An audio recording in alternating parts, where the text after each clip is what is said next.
Hello दोस्तों, इस video में हम समझेंगे CMA फाउंडेशन कॉस्ट अकाउंटिंग का चैप्टर नंबर 4, जिसका कि नाम है application of cost accounting for business decision का वन शॉट। ठीक है दोस्तों, यहाँ पर यह चैप्टर नंबर 2 है और आपको बता दूँ कि मैंने यूट्यूब में already chapter number 5, chapter number 1, chapter number 5, chapter number 1 और चैप्टर नंबर 4 का मैंने वन शॉट और क्विक रिवीजन का वीडियो अपलोड कर दिया है। अब जाकर देख सकते हैं। दोस्तों स्टार्ट करते हैं।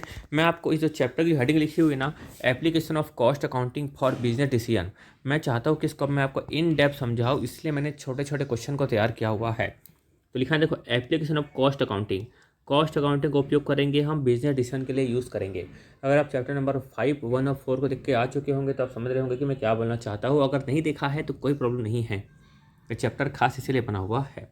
ठीक है, तो देखो, application of cost accounting for business decision, जैसे कि हम लोग अक्सर अभी तक जो पढ़ते आए हुए हैं, जब आपने फाइनेंशियल अकाउंटिंग पढ़ा होगा तो हम लोग क्या करते थे कि फाइनेंशियल अकाउंटिंग को हम बिजनेस डिसीजन के लिए यूज़ करते थे। लेकिन हम यहाँ पे क्या सीख रहे हैं हम लोग कि application of cost accounting for business decision. देखो यहाँ पर उसके लिए कुछ छोटे छोटे क्वेश्चन है ताकि आपका कॉन्सेप्ट और अच्छे से स्ट्रांग हो।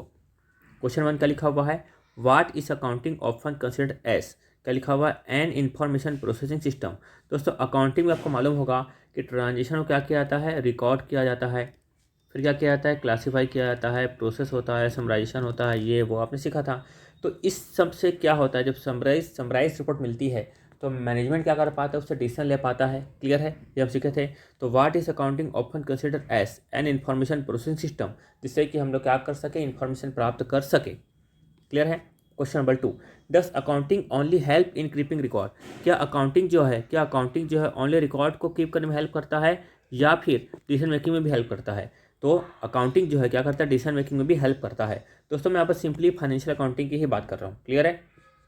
अब क्वेश्चन 3 आया, इस cost accounting a part of financial information processing system, क्या जो कॉस्ट अकाउंटिंग है, क्या कॉस्ट अकाउंटिंग है वो इंफॉर्मेशन प्रोसेस सिस्टम का पार्ट है। जी हाँ, it provide useful information for management decision, जो मैनेजमेंट डिसीजन लेने के लिए यूजफुल इंफॉर्मेशन प्रोवाइड करता है। ठीक है, जैसे आपको मालूम होगा कि अकाउंटिंग की 3 ब्रांच होती है। कौन कौन सी होती है अकाउंटिंग की 3 ब्रांच, आपने 11th में पढ़ा होगा। अकाउंटिंग की 3 ब्रांच होती है।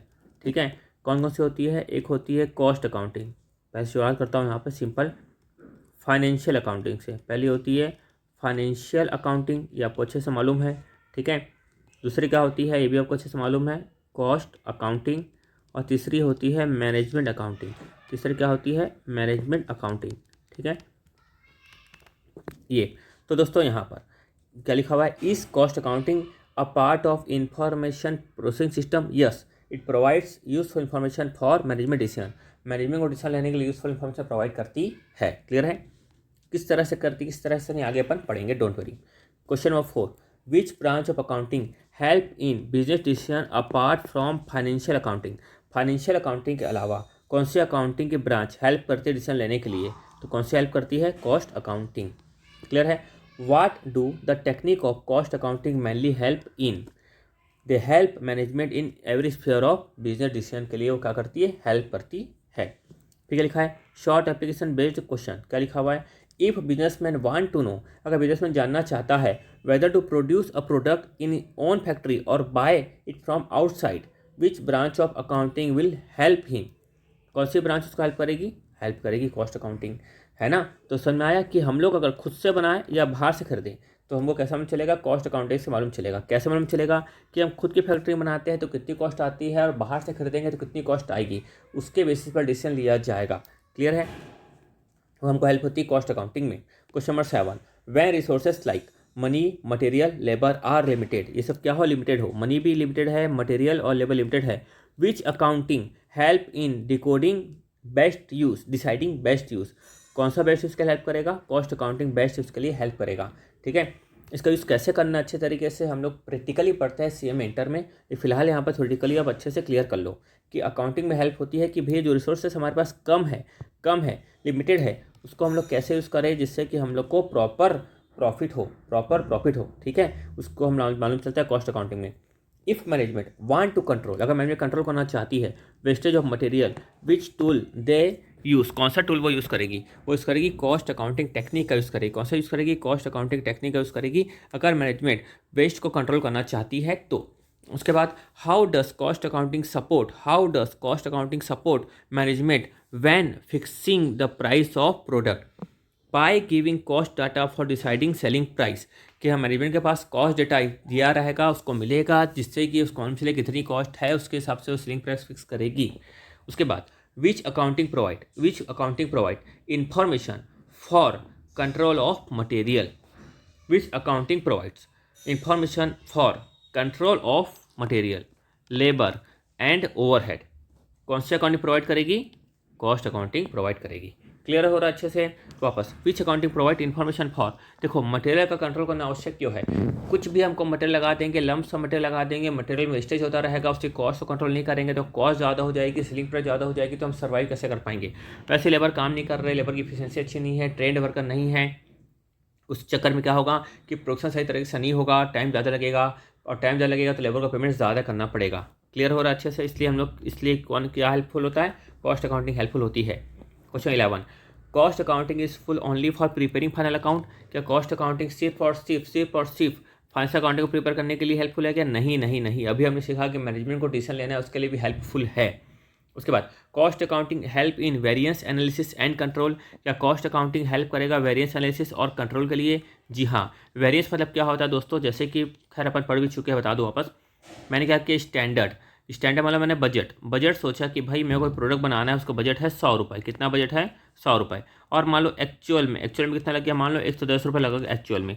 जो एक्स्ट्रा लगा 10 रुपये, इसको क्या बोलेंगे हम लोग? वेरिएंस। इसको हम लोग क्या बोलेंगे दोस्तों?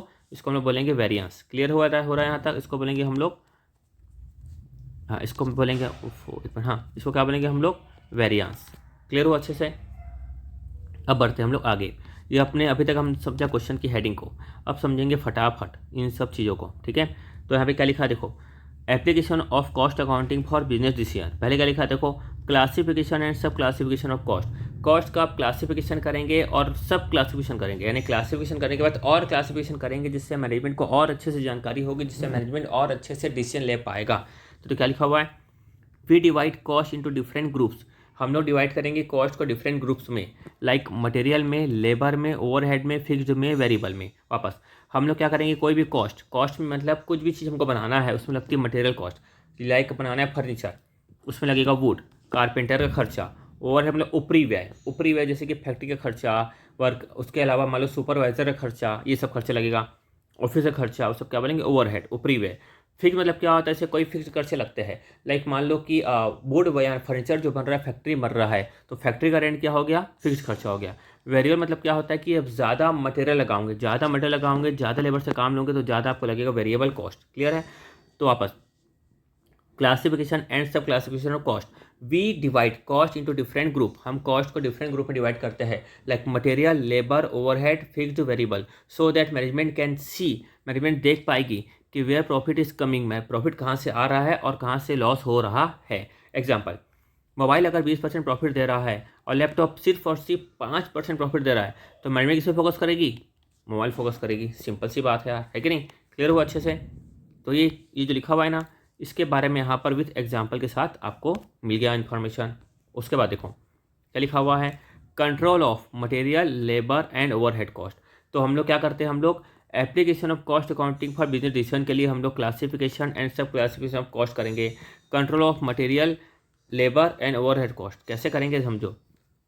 कॉस्ट अकाउंटिंग हेल्प करता है, क्या हेल्प करता है? टू कंट्रोल वेस्टेज को कंट्रोल करने में हेल्प करता है। एग्जाम्पल के लिए जब बात आती है मटेरियल की, तो हम लोग यूज़ करेंगे EOQ, जिसका पूरा नाम है इकोनॉमिक ऑर्डर क्वांटिटी। क्या नाम है? Economic order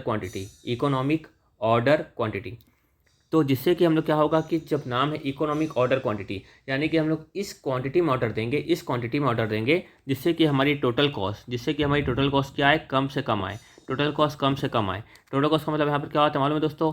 ordering cost plus clearing cost. इसको भी डिटेल में आप पढ़ोगे CM इंटर में। फिलहाल यहाँ पे आपकी बुक में भी इतना ही दिया हुआ है।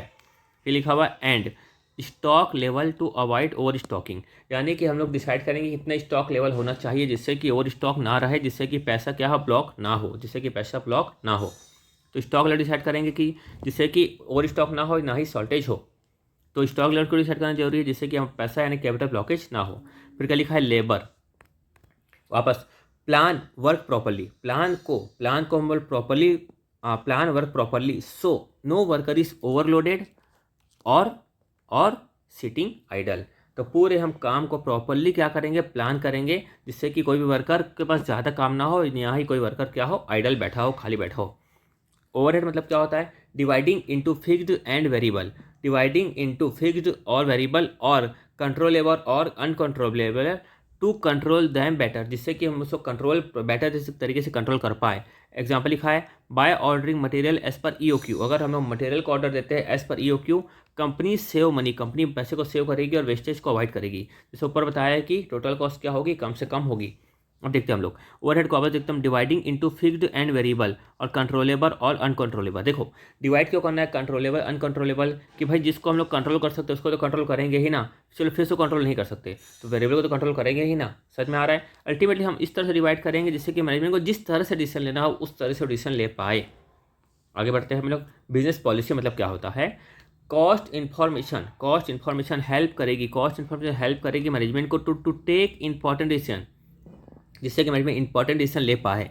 Example, if old machine repair cost is more than buying a new one, अगर ओल्ड मशीन कॉस्ट क्या है, ज़्यादा है, उस मतलब अल्टीमेटली क्या हो रहा है कि भैया मशीन मेरी इतनी ख़राब हो गई थी, उसको रिपेयर करवाया, मैं इतना ज़्यादा खर्चा लग गया, उससे अच्छा भाई मैं नई मशीन ले लूँ, तो बिजनेस पॉलिसी के अंतर्गत क्या होगा कि हम क्या करेंगे, नई मशीन लेंगे। वापस cost accounting help management to take important decision, cost accounting से मैनेजमेंट को इंपॉर्टेंट डिसीजन लेने में हेल्प होता है। जैसे कि अगर if old machine repair cost ज़्यादा हो गई more than buying new one, तो कंपनी क्या करेगी, उसको रिप्लेस करेगी कि भाई रिपेयर क्यों करवाऊँ, मैं नई मशीन क्यों ना ले लूँ। तो बजट मतलब क्या होता है, प्लान किया जाता है नंबर्स में, नंबर्स मतलब क्या होता है, रुपीज़ में या फिर नंबर्स में। लाइक मैं 500 शर्ट बेचूंगा, एक शर्ट कितने की होगी, 200 रुपये की पर शर्ट होगी, ऐसा। तो प्लान किया जाता है दोस्तों नंबर में। परफॉर्मेंस रिपोर्ट मतलब क्या होता है दोस्तों, actual versus plan. Management by exception, focus only where actual is worse than budget, focus हम लोग कहाँ करेंगे, focus only where actual is worse than budget. Example क्या लिखा हुआ है, if labour cost is as per budget no issue, but if electricity cost is much higher than budget management will control it, management क्या करेगी, उसको control करेगी। वापस management by exception, focus only where actual is worst than budget. देखो अगर actual budget से बहुत worst है तो मैनेजमेंट कहाँ क्या करेगी, वहीं पर फोकस करेगी। अब जहाँ पर सही है वहाँ फोकस करने की आवश्यकता है क्या, नहीं। If labour cost is as per budget no issue, but if electricity cost is much higher than budget management will control it, ये लिखा हुआ है। जहाँ पर बराबर चल रहा है तो फिर वहाँ पर इशू ही नहीं ना, लेकिन जहाँ पर वर्स है, यहाँ पर समझ लो वर्स है इलेक्ट्रिसिटी कॉस्ट में, तो वहाँ पर मैनेजमेंट फोकस करेगी। इसे छोटी सी समरी है यहाँ पर। देखो क्लासिफिकेशन मतलब क्या होता है, find profit loss area. Control मतलब क्या होता है, save material labour overhead. Policy मतलब help in big decision. Budget मतलब क्या होता है, compare plan versus actual and correct mistake. जो आपको समझाया चारों पॉइंट का, उसका क्या है यहाँ पर एक क्रक्स है।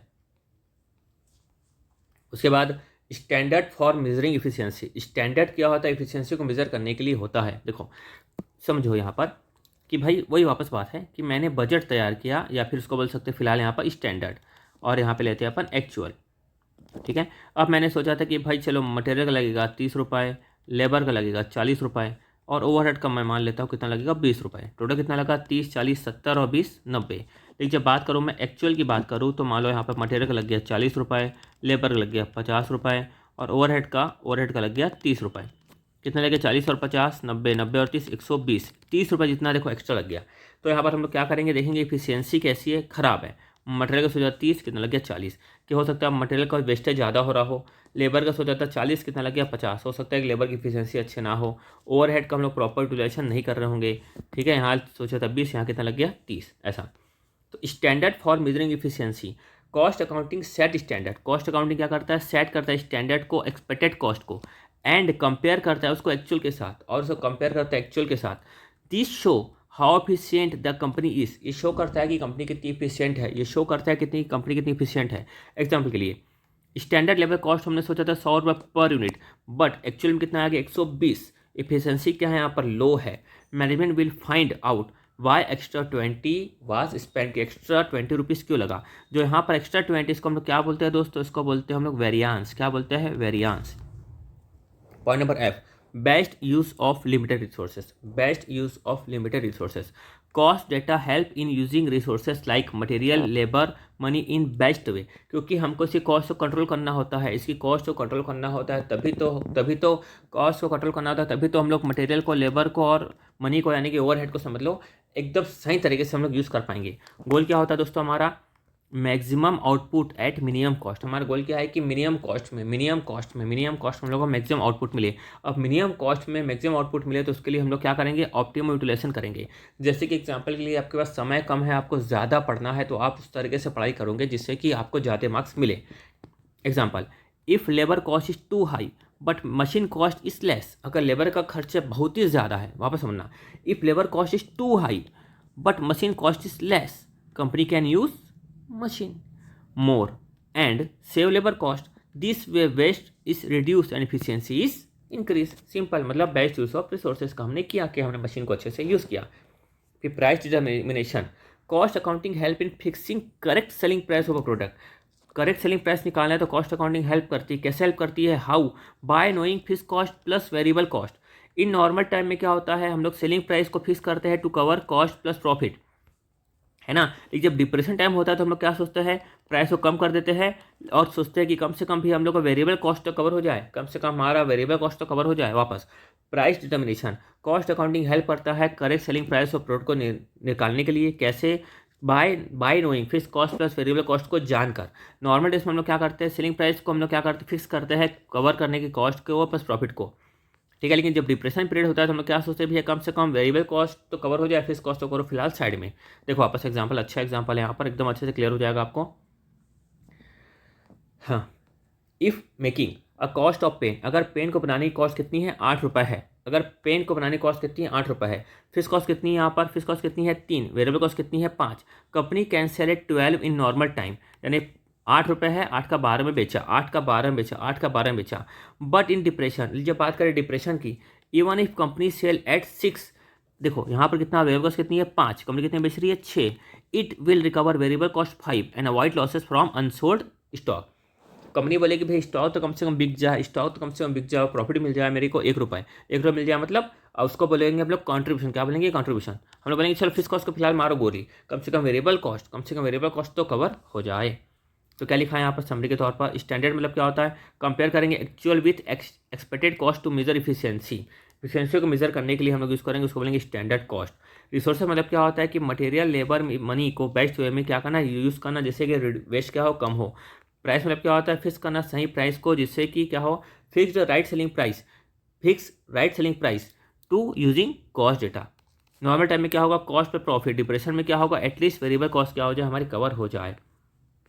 दोस्तों ये चैप्टर अब ख़त्म हुआ। ये देखो ये सब पूरा का पूरा यहाँ पर कवर हो गया, ये सब प्राइस डिटर्मिनेशन का, ये सब अब कवर हो चुका है। ये सब आपको यहाँ पर देखो, ये सब आपको दिख रहा होगा, तो पढ़ लेना एकदम स्पीड आपके नोट्स से भी, ठीक है। तो अपन ओवर करते हैं। Thank you so much.